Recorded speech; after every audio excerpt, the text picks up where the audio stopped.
이니라. 아멘. 아멘. 오늘 또 진정에 나오신 여러분 모두에게 하나님의 은혜가 축복이 가득 부어지길 소망해 봅니다. 다들 편히 주무셨습니까? 날씨가 제법 좀 쌀쌀합니다. 아주 오래전 이야기입니다. 1988년 서울 올림픽 기억하십니까? 서울 올림픽 입장식 때 굴렁쇠를 굴리며 운동장을 달렸던 한 어린아이를 기억하십니까? 세계 언론은 이 아름다운 시적 장면을 서울 올림픽을 상징하는 장면으로 삼았습니다. 이 아이가 등장할 때마다 모든 음악을 멈추고 사람들은 숨을 죽이며 이 아이를 바라봅니다. 왜 그랬을까요? 아이의 순진무구함이 준 평화로 인해 전 인류가 감동을 했기 때문입니다. 이렇게 어린아이들만이 가진 수 있는 순진함이 있다는 것입니다. 그래서 예수님은 자신을 낮추는 겸손한 기도에 대한 비유를 말씀하신 다음에 어린이들이 자신에게 오는 것을 금하지 말라고 말씀하시며 또 결코 어린아이와 같이 받들지 않는 자는 하나님 나라에 들어갈 수 없다라고 말씀하고 있습니다. 오늘 본문을 보면 15절에 사람들이 나오는데 거기에는 부모들이 어린아이들을 데리고 예수님께 나아옵니다. 왜 아이의 부모들이 아이를 데리고 예수님께 나왔을까요? 예수님의 만져주심을 바라고 또 예수님의 축복을 받기 위해서. 이 만져주심은 머리에 손을 얹고 축복해 주는 기도를 말하는데요, 안수 기도를 말합니다. 우리 세례 성찬할 때 아이들 이 목사님이 머리에 이렇게 안수하듯이 그렇게 생각하시면 될 것 같습니다. 당시 유대 사이에서는 큰 위인이나 훌륭한 선생님에게 어린아이를 데리고 가서 축복받는 풍습이 있었습니다. 특별히 아이가 촛돌을 맞이할 때 유명한 랍비 선생님들을 데리고 와서 축복 기도를 받는 관습이었습니다. 오늘 본문 나오는 이 아이들의 부모처럼 부모는 자식을 늘 복의 근원 되시고 길이요 진리요 생미 되신 예수님 앞에 데리고 나와야 합니다. 부모된 자가 그리스도인이라면 반드시 그 자녀도 그리스도인이 되어야 합니다. 왜냐하면 이것은 부모된 자의 사명이며 이것처럼 우리 자녀에게 큰 축복이 없기 때문입니다. 진정으로 내 자녀를 사랑하는 일이 무엇일까요? 많은 부모들이 학교에 다닐 수 있도록 뒷바라지 잘해주고 또 학원에 보내주고 개인 가입시켜주고 필요한 용돈도 챙겨주고 결혼할 때도 살 수 있는 집을 마련해주고 넉넉한 재산을 유산으로 물려주면 그것이 곧 부모로서의 의무를 다하는 일이고 그것이 곧 자녀를 사랑하는 것으로 생각합니다. 물론 맞습니다. 그러나 그것만이 내 자녀를 사랑하는 일이 아닙니다. 정말 우리 자녀를 사랑하는 일은 우리 자녀들의 영혼이 예수님을 영접하는 것입니다. 예수님 앞에 나아오는 것입니다. 예수님을 만나지 못했다면 주께로 만날 수 있도록 인도하는 이것이 가장 중요한 것이란 것입니다. 그리고 신앙생활을 잘 할 수 있도록 부모가 도와줘야 한다는 것입니다. 그런데 믿는 부모들을 보면 자녀들의 영혼에 대해 별로 관심이 없습니다. 자녀의 진학이나 자녀의 육체에 대하여 관심은 많은데 자녀들의 영혼에 대하여 별로 관심이 없습니다. 막연하게 언젠가는 주님을 만나겠지라는 생각을 갖습니다. 그런데 지금 내 자녀가 주님을 만나지 못하면 나중에 부모가 된 이후에 내가 세상을 떠나고 난 다음에 하나님과는 전혀 상관없이 살아가는 경우들이 많습니다. 그 이유는 자녀들이 고등학교를 졸업하기 전까지 요즘은 TV나 또 스마트폰, 게임을 통하여 수십만 번의 폭력과 살인, 파괴하는 부정적으로 안 좋은 것들로 아이들에게 영향을 끼치는 경우들이 너무 많답니다. 그래서 아이들이 올바로 자라가지 못하고 자꾸 방황하고 제약 가운데 있다는 것입니다. 지금 내가 살아가고 있는 동안에 내 자녀들의 영혼이 과연 주님께 제대로 인도하고 있는지 우리는 살펴야 될 것입니다. 우리 아이들의 영혼이 잘되게 하는 일은 바로 내 자녀를 예수님께 데리고 나아오는 것입니다. 예수님을 만나는 일이 그렇게 중요할까요? 예수님 그분이 죄인의 구주이실 뿐만 아니라 복의 근원이 되시고 길이요 진리요 생명이 되시기 때문입니다. 예수님을 만남으로 하나님의 생명을 갖게 되고 죄와 죽음 앞에서 해방되는 삶을 살 수 있기 때문입니다. 그런데 오늘 본문의 제자들은 예수님께 나오는 그들을 가로막고 오히려 끄지렀습니다. 어린아이들 데리고 오는 것 자체를 막았습니다. 왜 예수님의 제자들은 이 어린아이들을 데리고 온 부모를 꾸짖고 막았을까요?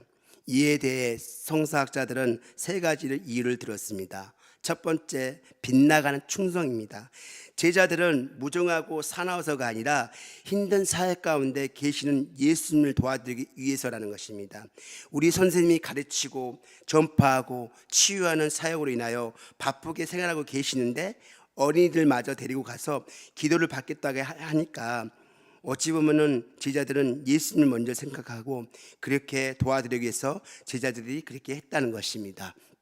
두 번째로는 제자들의 세속적인 권위입니다. 제자들이 어린아이들을 데리고 예수께 나온 것은 막았던 것은 바로 세속적인 권위. 장차 예수님이 왕에 오르시면 본인들이 주님의 신하가 되어서 본인들이 자신의 부어진 그 고난으로 이 아이들을 주님께 나오는 것을 막은 것입니다.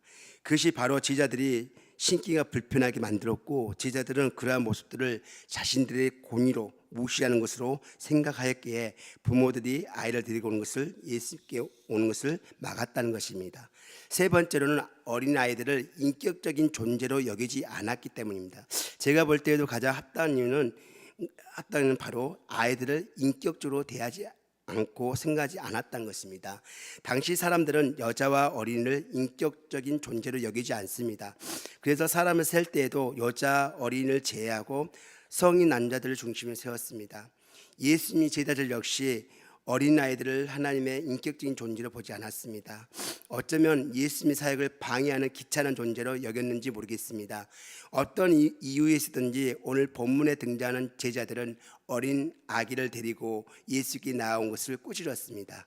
그러자 16절에 예수님이 다음과 같이 말씀하신대요. 함께 읽어볼까요? 예수께서 그 어린아이들을 불러 가까이 하시고 이르시되 어린아이들이 내게 오는 것을 용납하고 금하지 말라. 하나님 나라가 이런 자의 것이니라. 예수님은 그 어린아이들을 불러 가까이 있게 한 다음에 어린아이들이 내게 오는 것을 용납하고 금하지 말라고 하셨습니다. 이와 같은 병행된 구절 말씀이 마가복음 10장 14절에 보면 예수께서 보시고 분이 여겨 이르시되 어린아이들에게 내게 오는 것을 용납하고 금하지 말라. 하나님의 나라가 이런 자의 것이니라. 예수님께서는 제자들의 행동에 단순히 꾸짖는 정도가 아니라 분이 여기셨다고 했습니다. 오늘 본문에도 제자들이 아이들에게 자기에게 오는 것을 금하였을 때 분노했습니다. 예수님이 제자들에 대하여 탄식하고 꾸짖은 적은 없었습니다. 그러나 이러한 아이들을 대하시는 주님의 마음은 어땠을까요? 아마도 예수님은 이런 모습을 보고 마음이 아팠을 것입니다. 예수님은 자기 일을 십자가에 못 박고 얼굴을 때리고 침뱉고 멸시하고 조롱한 자들에게 한 번도 화를 낸 적이 없습니다. 그런데 아이들이 자기에게 오는 것을 금하셨을 때는 화를 내십니다. 이것을 보면 어린이들에 대하시는 예수님의 관심이 어느 정도인지 우리는 알 수가 있을 것입니다. 예수님은 어린아이들을 귀찮은 존재로 여기지 않았습니다. 예수님은 어린아이들을 인격적인 존재로 귀하게 여기셨다는 것입니다. 그래서 누가복음 17장 2절에 보면 어린아이들을 실족시키지 말 것을 말씀하시면서 만일 아이들을 실족시키는 자는 차라리 연자 맷돌을 그 목에 매어서 바다에 던지우라고 합니다. 주님은 제자들을 책망하신 다음에 16절 하반절에 하나님 나라는 바로 이런 자의 것이라고 말씀합니다. 여기서 이런 자는 바로 어린이를 말합니다. 그리고 이어서 17절에 누구든지 하나님 나라를 어린아이같이 받들지 않는 자는 결단코 천국에 들어가지 못하리라 말씀합니다. 예수님은 오늘 하나님 나라를 어린아이와 같이 연관시켜 말씀하십니다.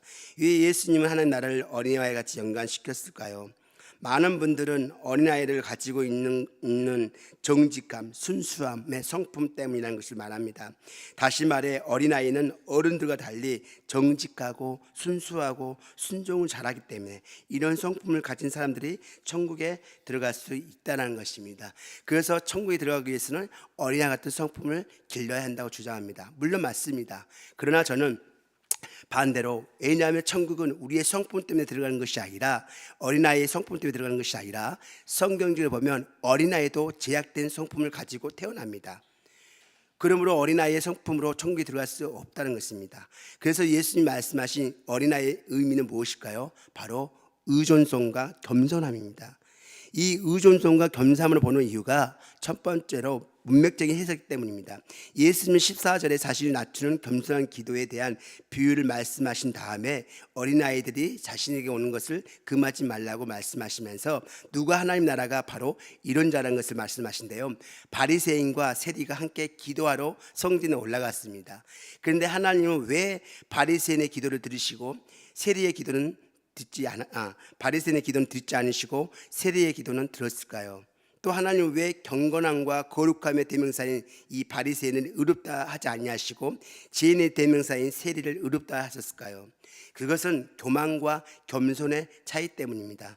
바리새인의 기도는 교만했기에 의롭다함을 받지 못했고 세리의 기도는 겸손했기 때문에 의롭다함을 받았다는 것입니다. 하나님 앞에서 교만은 하나님의 은혜를 무시하고 자신의 공로와 선행과 억적을 가지고 나아가는 것입니다. 그러나 하나님 앞에서 겸손한 자는 자신이 죄인됨을 인정하는 것입니다. 하나님은 주님의 은혜를 무시하고 자신의 선언과 공로와 억지를 가지고 하나님께 나온 자를 교만한 자로 간주하십니다. 그를 또 멸하십니다. 주님은 자신의 죄인됨을 인정하고 자기를 낮춘 자를 의롭다고 말씀하는 것입니다. 또 주님은 하나님 나라가 바로 어린아이 같은 자라는 것을 말씀하고 있는 것입니다. 두 번째로 단어적 해석 때문입니다. 여기에 사용된 어린아이라는 단어는 타프페라는 1세, 2세 갓난아기를 말합니다. 다른 복음서의 기자는 파이디온이라는 단어를 사용합니다. 이 파이디온은 대략 7세까지 어린이들을 지칭하고 말하는 것인데요. 이 누가복음을 저자 누가는 파이디온이라는 단어를 사용하지 않고 갓난아기라는 방금 타프레페를 말합니다. 이것은 하나님 나라가 바로 이런 어린아이와 같은 거란 것을 분명하게 설명하게 말씀을 위한 것입니다. 갓난한 아기는 우리가 알다시피 너무나 연약하기에 한순간도 엄마의 품을 떠나 살 수가 없습니다. 엄마 없이는 걸을 수도 없고 엄마 없이는 먹을 수도 없고 대소변 문제도 해결할 수 없는 것입니다. 갓난아이는 전적으로 부모를 의존할 수밖에 없다는 것이죠. 갓난아기에는 내놓을 만한 어떤 자랑도 억측도 공로도 없습니다. 있다면 그 존재의 이유만으로도 부모에게 기쁨을 선물할 수 한 것밖에 없다는 것입니다. 사랑하는 여러분, 우리는 오늘 본문 말씀을 통해서 우리가 어린아이 같이 되지 않으면 결단코 하나님 나라에 들어갈 수 없다는 것을 기억해야 될 것입니다. 오늘 우리가 어린아이를 보면서 선행과 공로와 억적을 통해서 부모가 그 어린아이를 보면서 기쁨을 여긴 것처럼 우리도 주님 앞에서는 어린아이 같은 존재가 되라는 것입니다. 그러므로 인해서 우리가 하나님의 선하신 뜻을 또 이루어 나갈 뿐만 아니라 하나님이 우리를 향한 그 하나님 나라가 우리 앞에 있다는 것을 우리가 알고 날마다 천국 백성으로서 하나님 나라를 사모하는 저와 여러분이 다 되시길 바랍니다. 이제 말씀을 맺겠습니다. 사랑하는 성도 여러분, 우리도 주님 앞에서는 어린아이 같은 존귀한 존재라는 사실을 잊지 마시길 바랍니다. 우리는 결단코 어린아이처럼 되지 아니하면 하나님 나라에 들어갈 수 없다는 사실을 절대 잊지 마시길 바랍니다. 하나님 나라는 어른들처럼 바리새인들처럼 스스로 높아지고 자기 공로를 내세우는 자에게 임하는 것이 아니라 어린아이처럼 아무 자랑도 없이 전적으로 주님만 신뢰하고 의지하는 자들에게 임한다는 사실과 이 사순절 기간에 더욱 우리는 겸손함과 경건한 마음으로 주님, 나는 죄인입니다. 나는 주님의 은혜가 아닌 것은 구원을 받을 수가 없고 주님의 은혜가 아닌 것은 한순간도 살아갈 수 없다라는 고백 가운데 오늘도 각자 있는 삶 속에서 하나님 나라를 사모하며 주님과 동행하는 복된 사람들이 되시기를 오늘 이 아침 주님의 이름으로 축복하며 기도합니다. 우리 찬송하겠습니다.